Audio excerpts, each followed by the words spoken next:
If you're experiencing integration errors with Vivint Solar, follow these steps to troubleshoot and resolve the issues quickly. This guide will help you identify common problems and provide solutions. Step 1. Check your internet connection. Ensure that your internet connection is stable and functioning properly. A weak or intermittent connection can cause integration errors.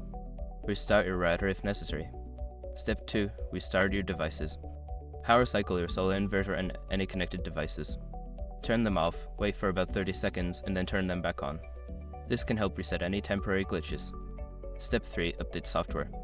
Check for any available software updates for your solar system and connected devices.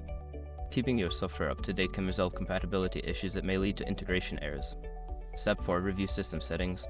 Make sure your information is protected first. Most people don't think about breaches until something actually happens to their accounts.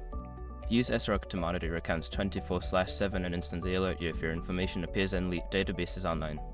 It constantly checks billions of breach data points in the background. And considering how much personal information people keep online now, it's honestly worth having. Link in the description. Step 5. Contact customer support. If the issue persists after following the previous steps, reach out to Vivint Solar's customer support. Provide them with details about the integration errors you are experiencing for further assistance. By following these steps, you should be able to resolve integration errors with Vivint Solar efficiently. If problems continue, don't hesitate to seek professional help.